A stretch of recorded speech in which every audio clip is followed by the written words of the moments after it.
Hello, my name is Hans George Campbell. I'm out in the shop tonight.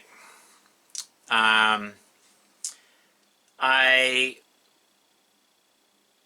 had set up this Amiga 1000 computer, and the first time I turned it on, I got a insert kickstart screen, and then it went to like a medium gray color immediately.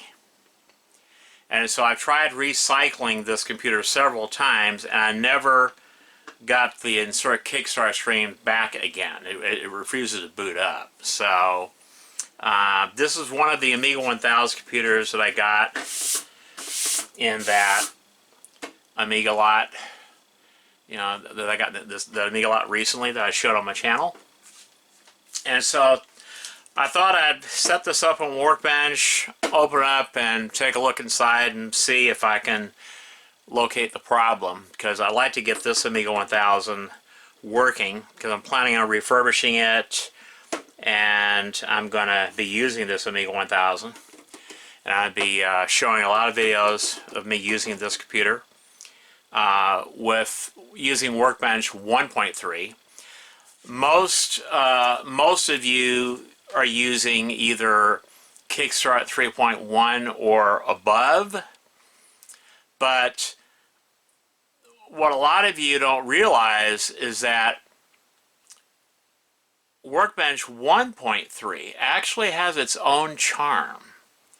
I mean, I know some of you don't like the colors, you know, the blue and the white and the black and the orange. You don't like those colors, but I like them. And one of the nice things about the original, you know, Workbench 1.3 is that you can create your own custom icons, and you can have those icons animated. And I'm planning on showing some videos in the near future, probably next year sometime, early next year, showing you guys how you can create your own animated icons for Workbench 1.3. And in fact, I've got a whole bunch of animated icons specifically for Workbench 1.3, and it looks really good. In fact, the majority, most of the Amiga software was actually programmed to run the best on Kickstart Workbench 1.2 or 1.3. And so the icons that are included with these programs, even the games, they look the best when they are seen in Workbench 1.3, because that's the Workbench that they were designed for, that they were programmed for, they were created for. Okay, and you'll find this to be true for for most Amiga software. So if you, I mean, you'll notice that the icons look kind of weird in like Workbench 2.04 or 2.1 or Workbench 3.0, 3.1 or above. The icons that were designed to run and work in Kickstart 1.2, 1.3, they look weird in the newer Workbenches, and the colors are off too. So I'm planning on doing a lot of stuff on this Amiga 1000, and on an Amiga 2000 I have also set up for Workbench 1.3, because I want to show you actually how nice Workbench 1.3 really is. And there was a lot of cool software stuff written for that Workbench. I'm also going to show you in a near future episode, real soon, I'd say within the next month or two, I want to show you a program that I use that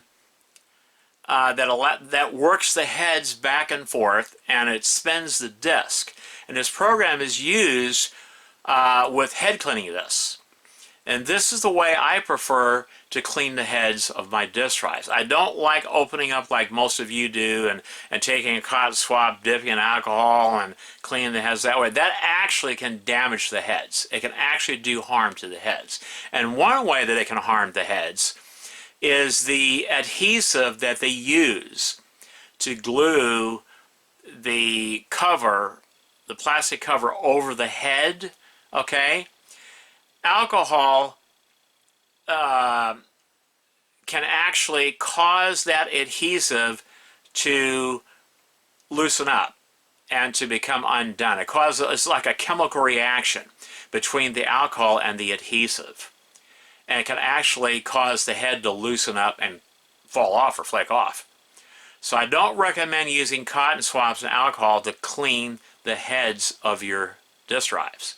No, you want to use the appropriate head cleaning disc with the appropriate head cleaning fluids that comes with those discs. And I will show you these too. Now I realize that they're getting hard to find today, and they're starting to command very high prices on eBay, but this is the way I recommend cleaning your drives.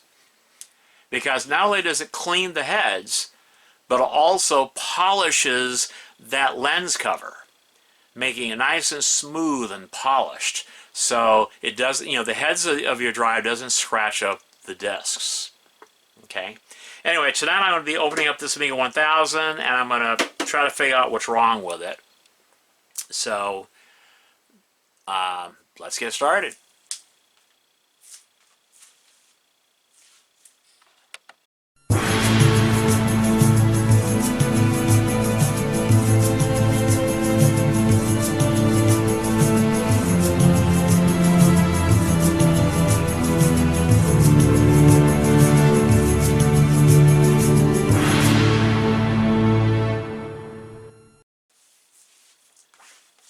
Alright, the very first thing you want to do to disassemble an Amiga 1000 is you want to very carefully, you squeeze here in the center and you remove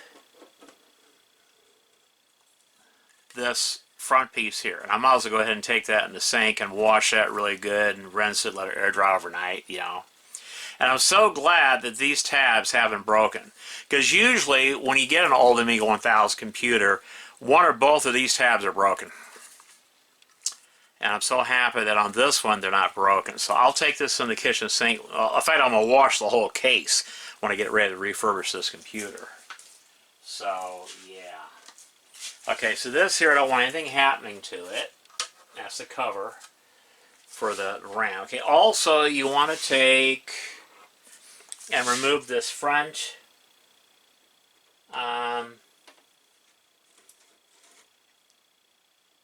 this 256K RAM expansion from the front.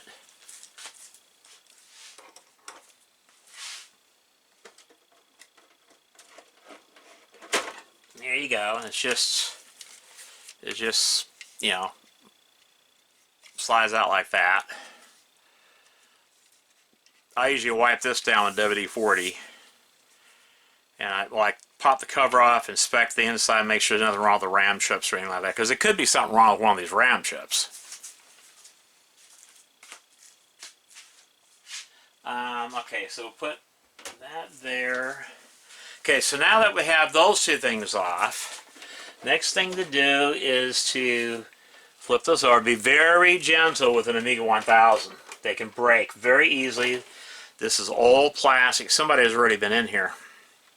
I'll have to find out what screws are, because I like to replace all my screws. I don't like stuff like that. I don't like that. Whoever did that, that's just pure laziness. Not putting back in all the screws. That's just pure laziness. It really is. Pure laziness. Pure laziness. In fact, is there a screw in here? Okay, let me try this screwdriver.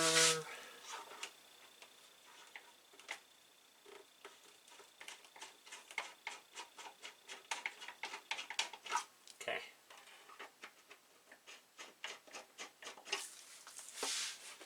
Is there a screw in there?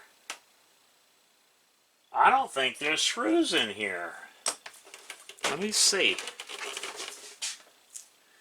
Trying to look underneath the light. I don't see any screws in there. What, somebody didn't screw this thing together? Are you serious? Are you kidding me? Oh my God. Talking about pure laziness. I mean, come on, people. That's just pure lazy. Okay, you gotta be very careful when you pop this apart. Let me see. I could try to use like this spudger, because these can break very easily. So what you want to do is you want to get the spudger and see it didn't break. That's good. You don't want that to break. I'm just using a what's called a spudgy or spudger. They're great for stuff like this. All right. Okay, pull this over the edge like this. Okay, so that's like that.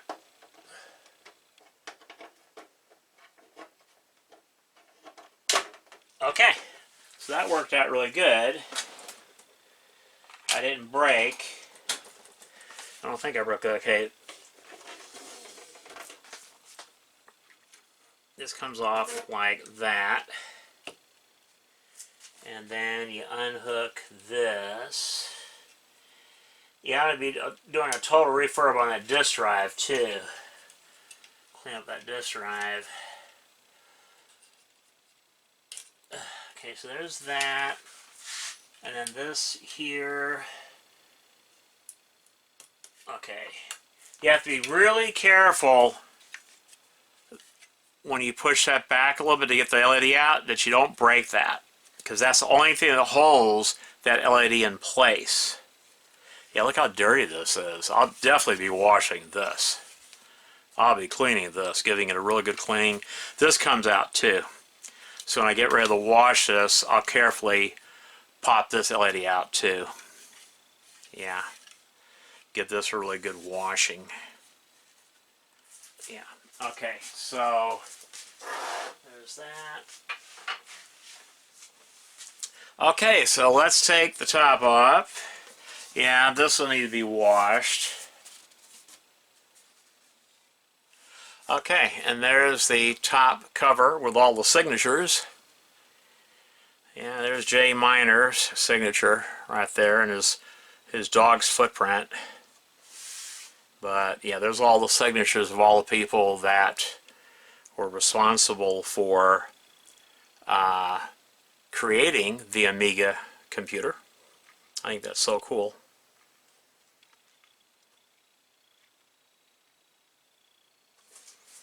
Yeah, that is so cool. I like it. Okay, so I'm going to put this over here.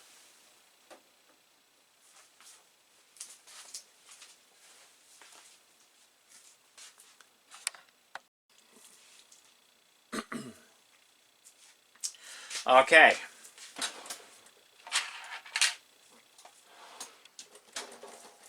It looks like this has a date code of January of 1986.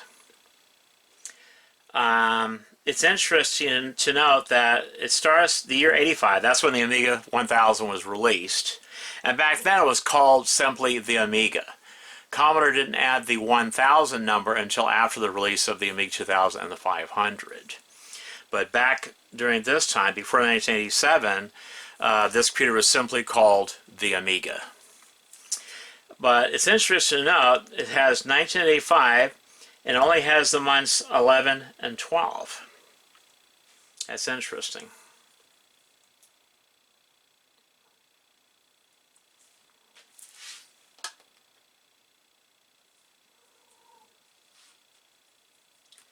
Alright, so let's go ahead and take this apart, shall we? Now keep these screws separate because they are different. These three here that attach this shield to the power supply, those are separate. They are fine thread. I don't know how well you can see that, but they are fine thread.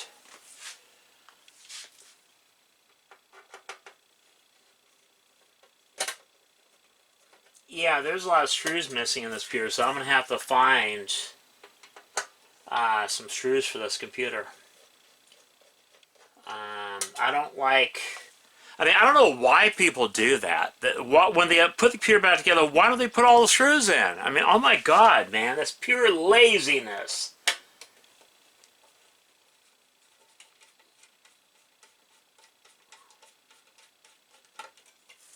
Pure laziness. It really is. Pure laziness. Actually, don't remove that yet. Oh my God. Even one of these were loose. Wasn't even put in right.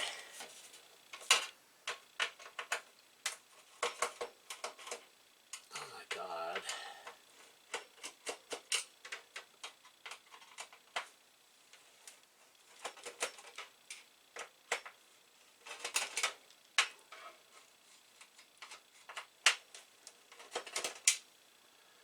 Okay.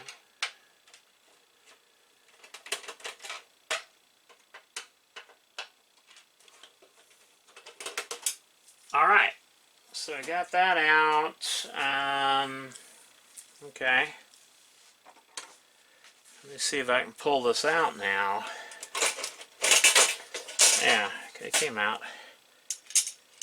Why isn't this screw? Okay. Take all these screws out. These go in the rear. Put them over there. I don't want to lose these. I don't know what the hell that is. That's not part of this computer.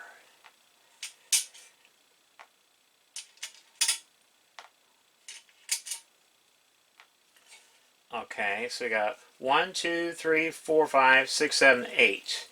4, the 7. One's missing. There it is, I see it. Okay, so this is definitely an NTSC Amiga 1000, and the way you can tell is because it's got a, this daughter board.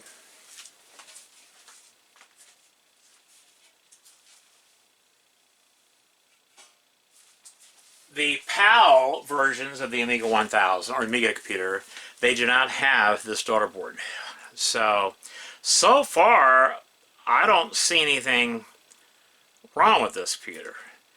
It could be that the chips just need to be reseated. Yeah. It was working. It did come up, it did boot up to the insert kickstart 1.3 or insert kickstart disk screen. It did come up with that the first time I turned it on, and then all of a sudden it's not coming up. It stopped coming up. It gets to a gray screen. So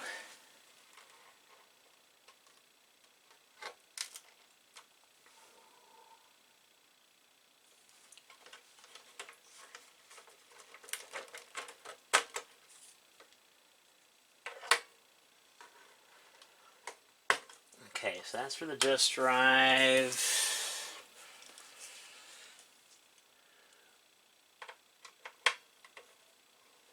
Now the screws for the disk drive I keep separate, and I actually keep them with the disk drive because I'm going to service. I need to service this disk drive. Yep, need to service this disk drive.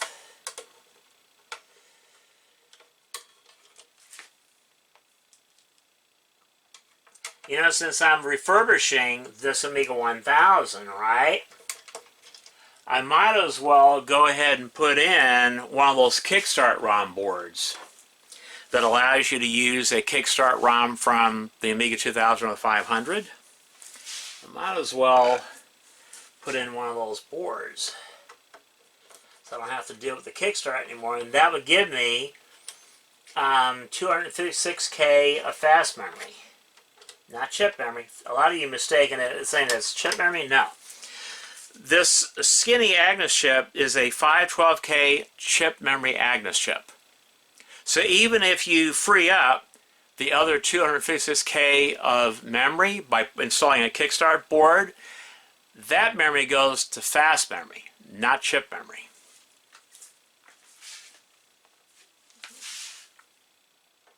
So it gives you 256K of fast memory, not chip memory. Which is a good thing because some games won't load unless you have some fast memory available.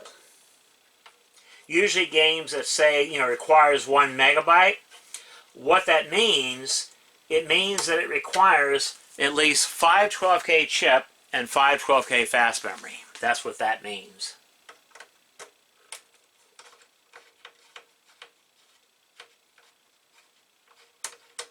Okay, so these screws, okay, these are the type of screws that go into the disk drive.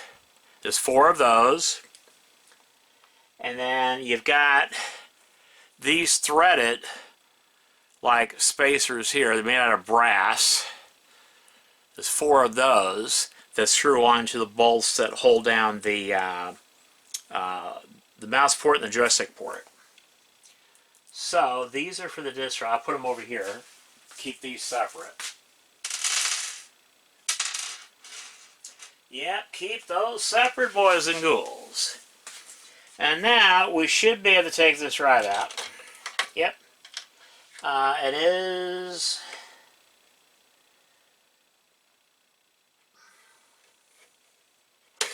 there. Okay, so that's the drive. It's actually a very high quality drive. It really is. A very nice drive. Very nice disk drive, these here. These are really high quality drives. And the way you can tell that you have these high quality drives like in an Amiga 2000 computer, because the early issue Amiga 2000s, they also have these drives. Okay, you'll see the faceplate for the Amiga 2000 is screws on here. And that's how you can tell, just by looking through the opening of the drive, if you have the high quality drive or not, without even opening up the Amiga 2000 case. Okay, these are really high quality drives. They really are. And instead of those stupid switches, those cheap switches that go bad over time, you know, the disk change switch and the write protect switch, these drives here actually have magnetic switches, what was called reed switches, or magnetic reed switches. And so when you put the disk in there, it puts these levers down, and there's like a magnet that causes that reed switch to open and close. The reed switch is like in a glass tube, and those are really nice switches, and they never wear out. They usually never wear out. They're really good. But this one is, I believe, yeah, this is made in Japan. Matsushita, which I think is Panasonic. Yeah. Anyway, there's that drive. Okay, there's that. Okay, so we can better see the chips.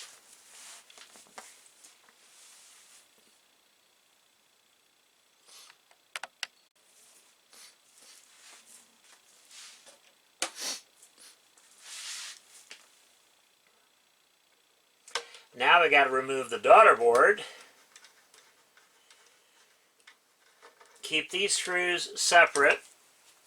They go into the daughter board standoffs, and they have like a little, it looks like a lock washer that's part of the bolt. So keep these separate. They're part of the daughter board standoffs.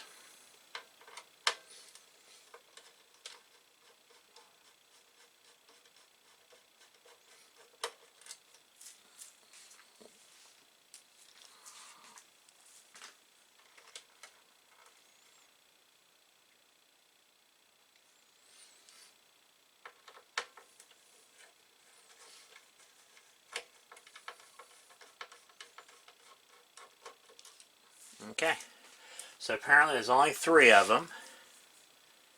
3 of those screws holding that down. And then you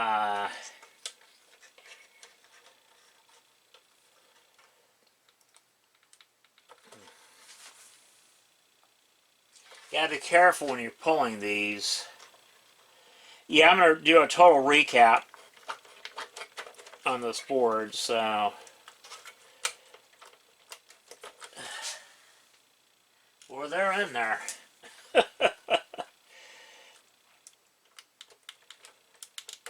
they're in there. Just gotta, evenly, try to evenly work them out. Like that's worked out already.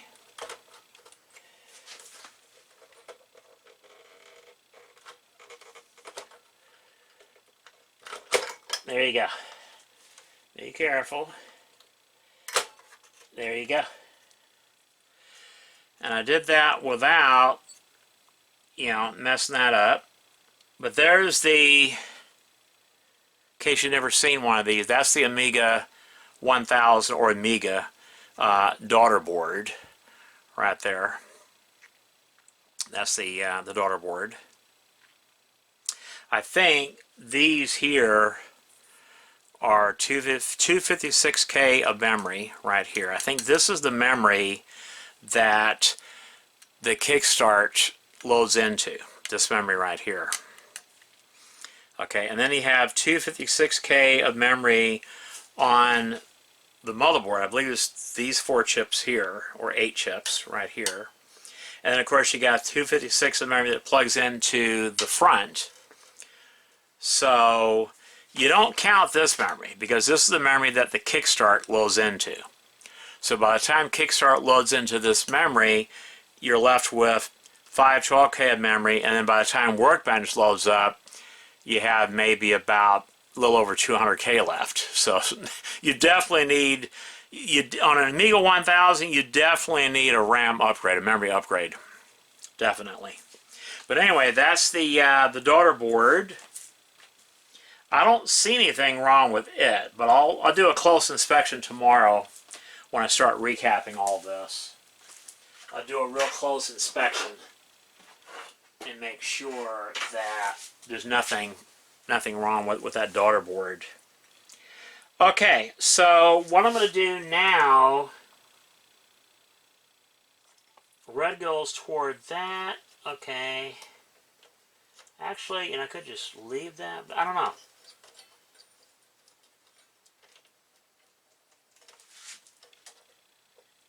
Huh.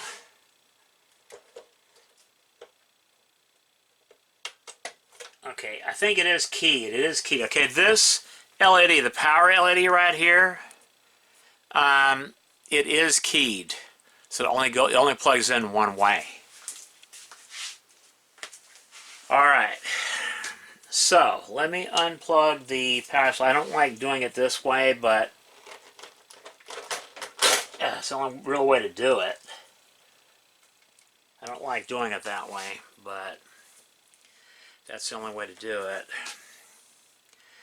Okay, so I need to get this motherboard out of this case before I can reseat the chips. And like I said, I'm going to go ahead and recap this board anyway. Is this thing? Oh, okay. I see what's going on. I see what's going on.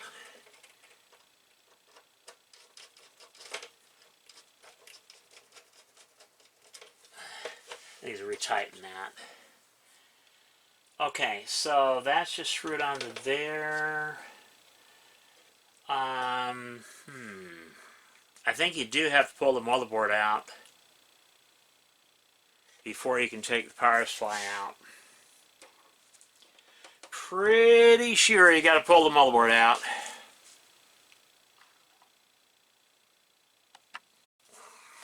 Okay, so if I remember correctly, this is a pain in the ass to get out of here.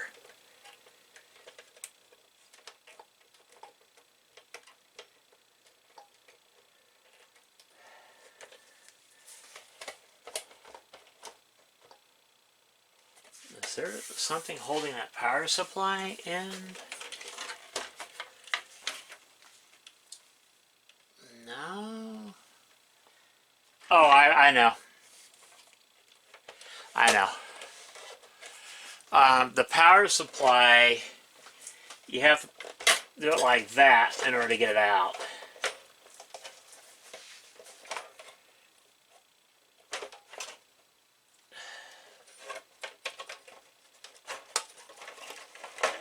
Yeah, this is like a frickin' Rubik's Cube trying to get this thing apart.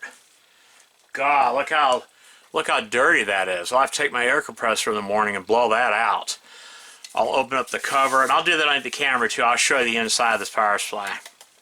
when I blow it out, but I'll blow out that dust. I'll remove this fan and I'll clean it really good. Now this fan works really good because it was nice and quiet when I had this turned on. It was nice and quiet.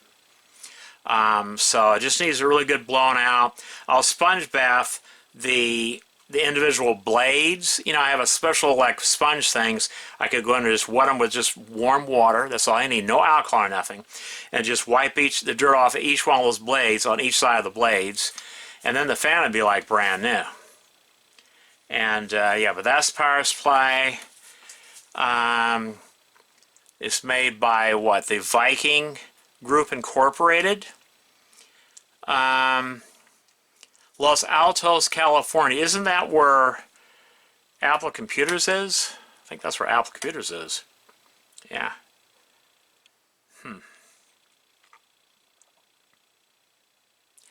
Okay, so I'm thinking this is when this power supply was made.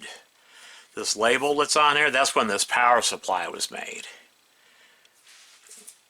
Okay. So,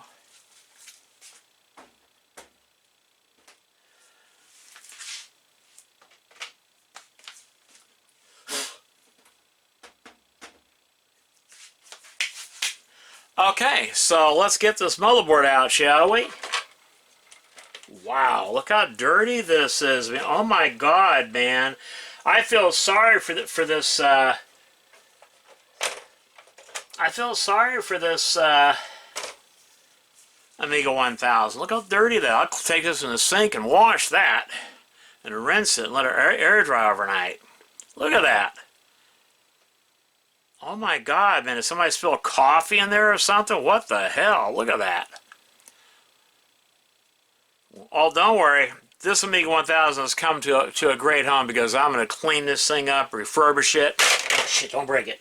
These break really easy, so be really careful with this back piece. It breaks real easy.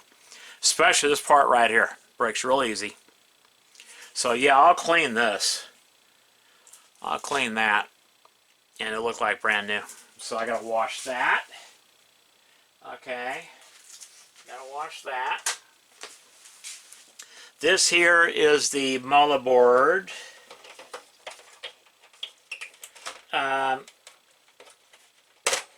Okay, well. Okay, so there's the motherboard. Man, look how filthy this bottom piece is. I mean, oh my God, look at that. How filthy that is. I'm surprised the computer booted up at all.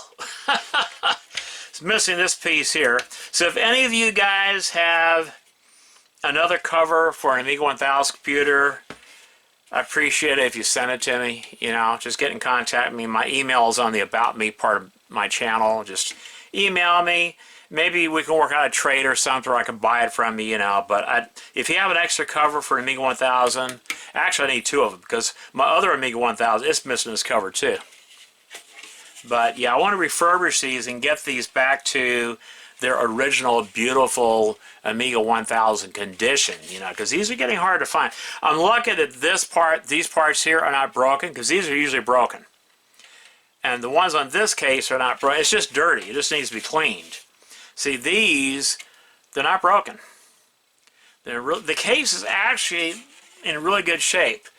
I mean, you know, not counting the dirt, you know, it's actually in really nice shape. It's not, doesn't appear to be yellowed or anything like that.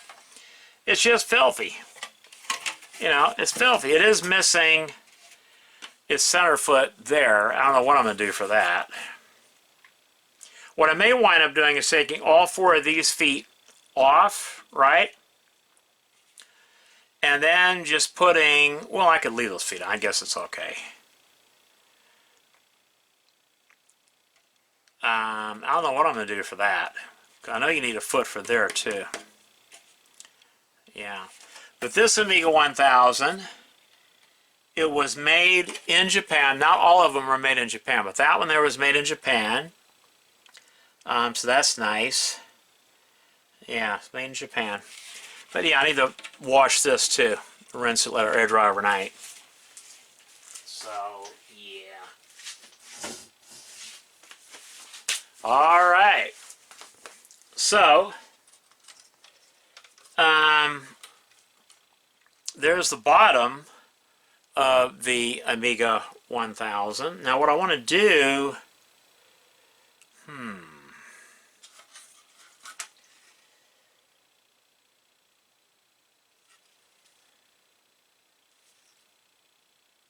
okay, is that soldered on or what? I'm hoping it's not soldered on.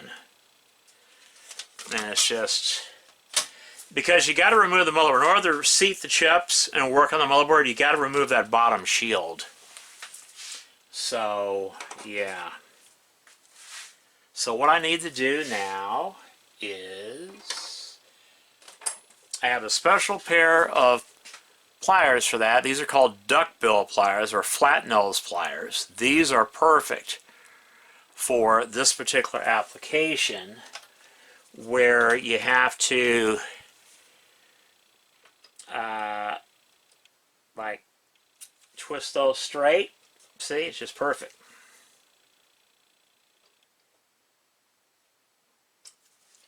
Yeah, it's perfect.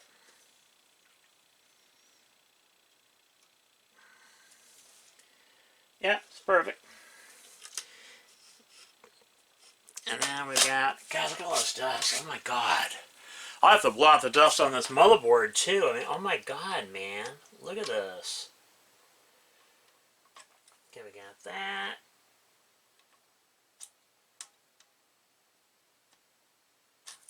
Okay. Right here.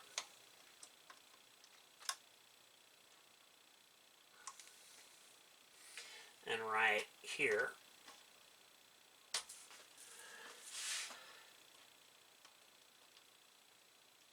Yep, perfect. It should come right off now. Should come right off of there. Yeah, should come right off now.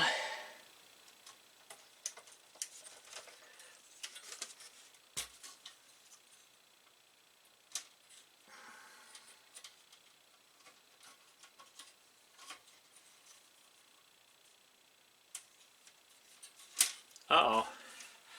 I forgot to turn one. There's always one that you forget. There's always one you forget.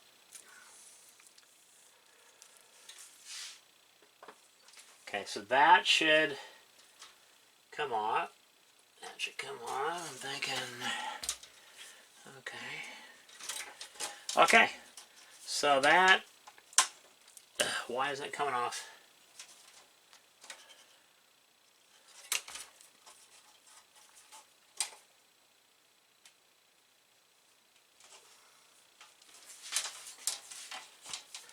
Oh, there's one twisted there too. I didn't see it.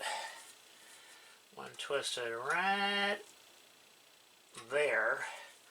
So now it should come off. Alright, so there's that. I'll have to dust that really good too and blow it out, wipe it down with WD-40. This part right here, got to bend that straight again like it was before. Make sure they're all bent straight so that when I reassemble this it will be nice and straight. Okay. Yeah, these are a must for working on vintage computers that have these tabs like this.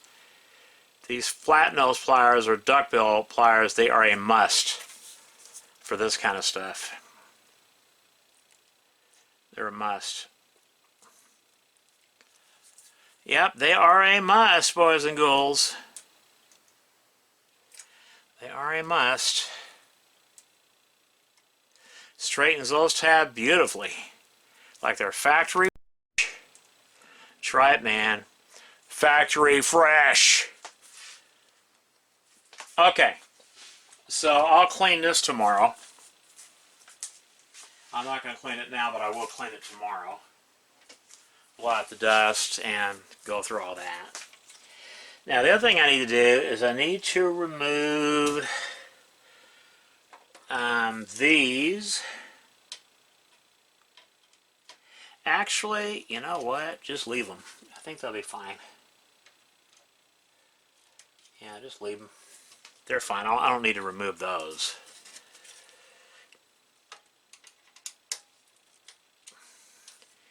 Yeah, just leave them.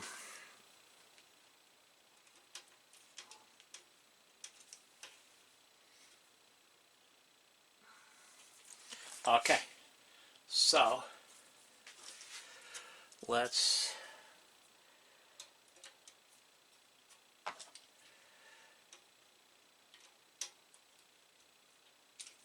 okay. So, all right. That's that.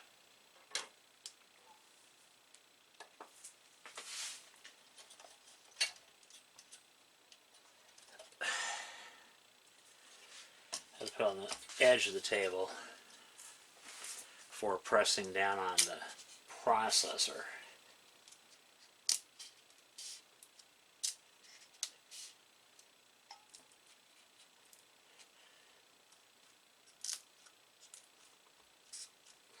Okay. To be honest with you, I don't see anything wrong with this board. I don't see anything wrong with it. And that's going to make this difficult to try to figure out what's wrong with it, because there's nothing visibly wrong with it. You know.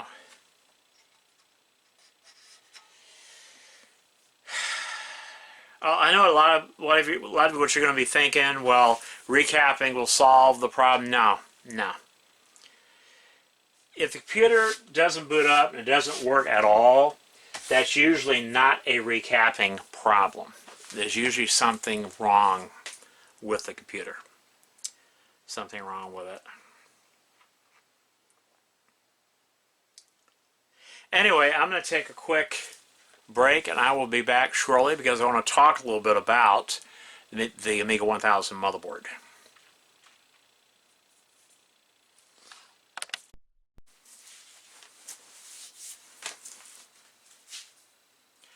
All right. While I was taking my hot chocolate break, yeah, sometimes I drink hot chocolate and not coffee. Sometimes I even drink hot tea.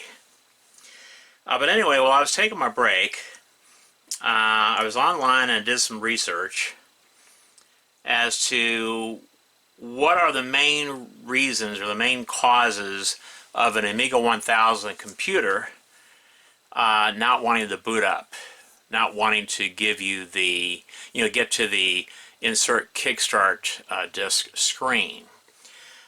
Or to give you like a medium to light gray screen. Actually, it was mostly a medium gray screen that I was getting. Like I said, when I first turned this Amiga computer on, I did get to the insert kickstart disk screen, only for a few seconds, then it went away. And then I tried rebooting the computer several times, and each time it gave me like a medium gray screen, and it wouldn't go any further.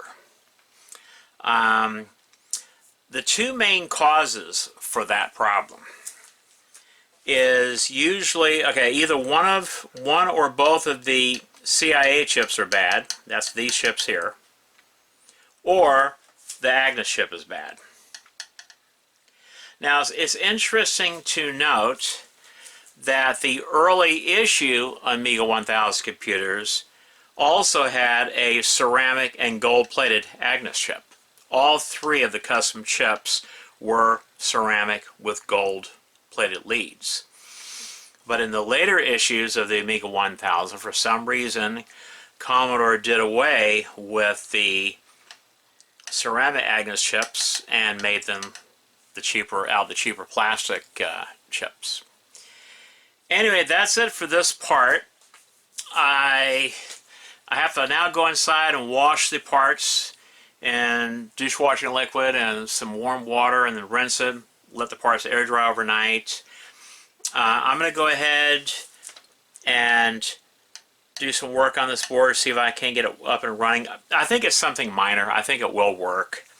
It might even be something as simple as popping out these chips, right? Spraying some contact cleaner in there and plugging the chips back in, you know?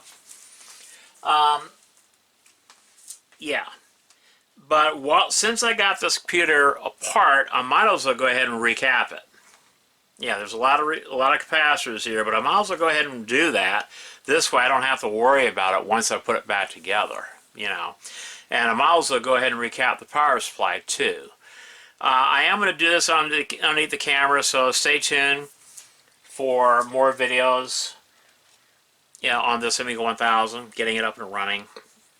I have a place in my shop here where I'm going to set this computer. I have this computer always set up because I've always wanted to have a nice Amiga 1000 computer in like new condition that fully works. I want to be able to show, like when people come visit me here at the shop, they see the Amiga 1000 computer sitting there. Oh my God, that's an original Amiga 1000. Oh wow, you know.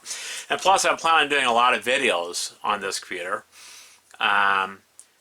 Doing a lot of videos showing you what I like to do as far as Workbench 1.3, all the different programs and games and stuff I like to run on the older system. Because there's not many people that show the older Workbench, and there's a lot of cool things you can do with Workbench 1.3. So stay tuned for all this exciting content. I do also plan on installing a Kickstart board, an adapter board that allows you to use a Kickstart ROM from the Amiga 2000 or the 500 on your Amiga 1000 motherboard, therefore freeing up that additional 56K of memory. I believe that becomes fast memory when you do that. So yeah, when I do get that board, I'll show you guys how to do all that. And yeah.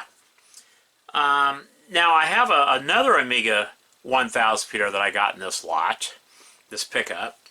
And I think it's either got a Spirit memory board in it or it's got a Rejuvenator board. But anyway, I'm going to open that one up next. We'll take a look inside and see what's inside that Amiga 1000 computer as well. So anyway, that's it for this video. My name is Hans George Campbell. Until next time.